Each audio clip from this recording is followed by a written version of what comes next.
أعوذ بالله من الشيطان الرجيم بسم الله الرحمن الرحيم رب اشرح لي صدري ويسر لي أمري واحلل عقدة من لساني يفقه قولي آمين يا رب العالمين السلام علیکم ورحمۃ اللہ وبرکاتہ۔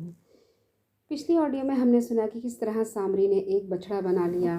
حضرت موسیٰ علیہ السلام کو اس حادثے کی خبر ملی تو اس کا جو اثر قدرتی طور پر ہونا تھا وہ ہوا۔ وہ نہایت غصے اور غم کی حالت میں قوم کی طرف واپس آئے۔ اپنی قوم کو اس بدبختی پر غصہ آیا کہ میں تو اللہ کی کتاب لینے گیا اور یہ ایک بچھڑا بنا کر اس کی عبادت میں لگ گئی۔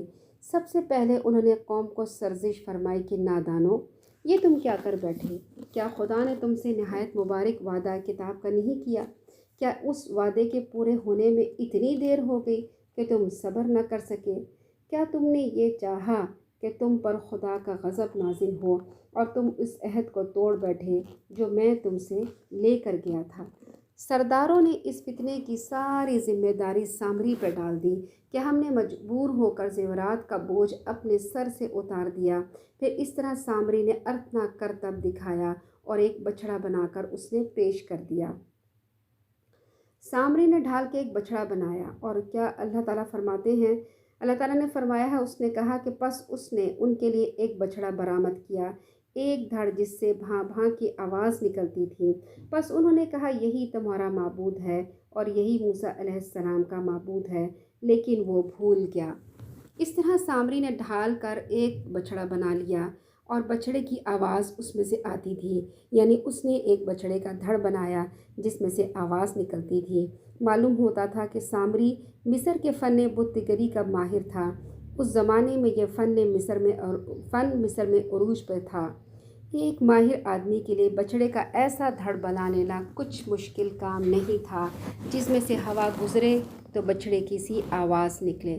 جیسے آپ نے بانسری دیکھا ہوگا کہ بانسری ہوتی ہے، ایک سوراخ میں سے آواز پھینکتے ہیں، ہوا پھینکتے ہیں، اور کچھ سوراخ ہوتے ہیں جس میں انگلیاں رکھتے ہیں، جب انگلی ہٹاتے ہیں تو اس میں سے آواز پیدا ہوتی ہے۔ اسی طرح سے اس نے بچھڑا بنایا اور اس میں آواز کی ایک جگہ بنائی۔ سامری نے اس آواز کو اپنی کرامت کا نتیجہ قرار دیا اور عوام کو بے وقوف بنانے کے لیے ان کو یہ باور کرایا کہ اس نے اس کے اندر حضرت جبرائیل علیہ السلام کے گھوڑے کی سم کی خاک ڈالی ہے جس سے یہ آواز نکلتی ہے۔ اس قسم کے ڈھونگ رچانے والے تو آج بھی لوگوں کو بڑی آسانی سے احمق بنا لیتے ہیں، اور سامری سے کہیں بڑے بڑے سامری ہمارے شہر میں موجود ہیں۔ تو اس زمانے میں بنی اسرائیل جیسی سادہ لوح قوم کو سامری کے لیے بے وقوف بنا لینا کیا مشکل کام تھا۔ چنانچہ جو مفسدین اس فتنے کے بانی تھے انہوں نے یہ پروپیگنڈا کرنا شروع کر دیا کہ دراصل تمہارا اور موسیٰ علیہ السلام کا معبود تو یہی ہے، لیکن موسیٰ علیہ السلام اس کو نظر انداز کر کے نامعلوم کہاں چلے گئے اور اس کو بھول گئے ہیں۔ اس پروپیگنڈے کا اثر یہ ہوا کہ بنی اسرائیل کی عظیم اکثریت اس فتنے میں پھنس گئی۔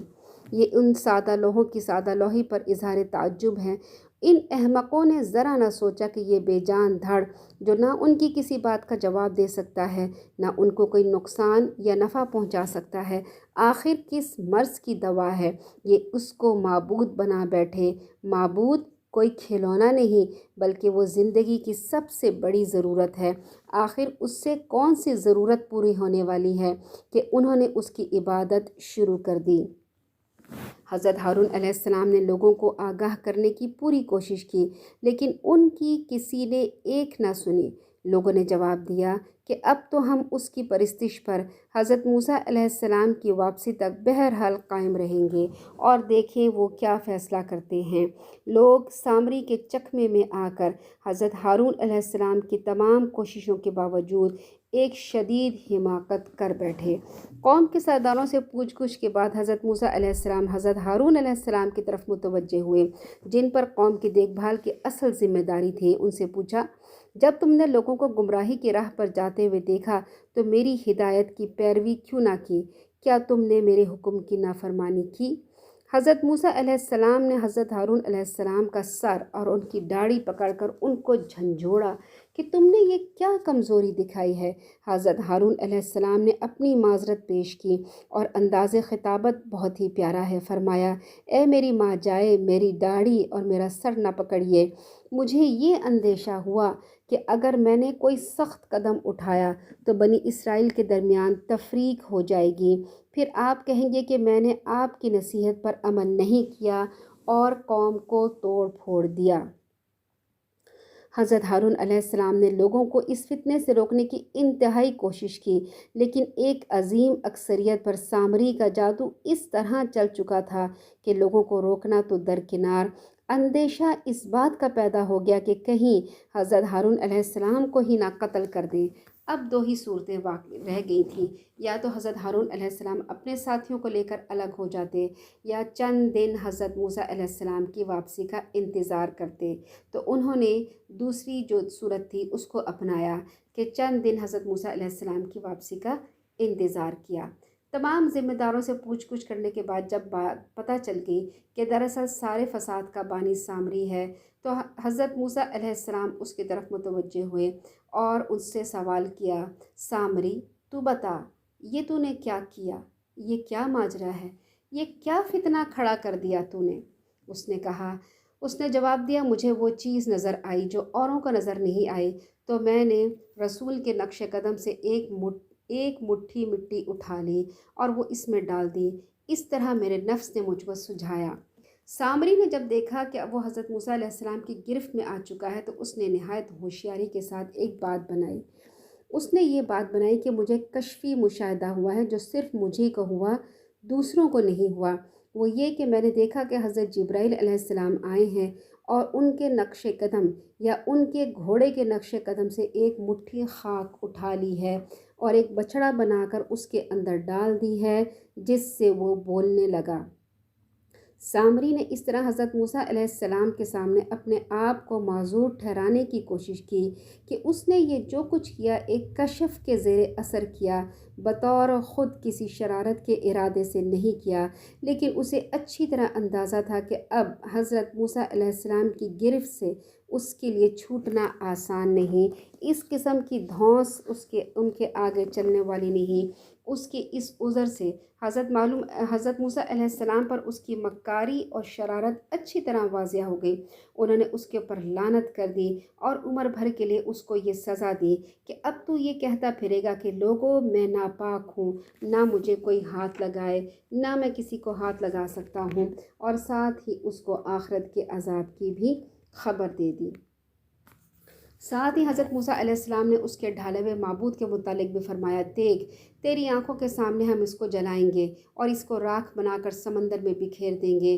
حضرت موسیٰ علیہ السلام نے یہ قدم اس لیے اٹھایا کہ شرک کے ساتھ شرک کے آثار کو مٹانا ضروری ہوتا ہے تاکہ شرک کے تمام جراثیم کا خاتمہ ہو جائے۔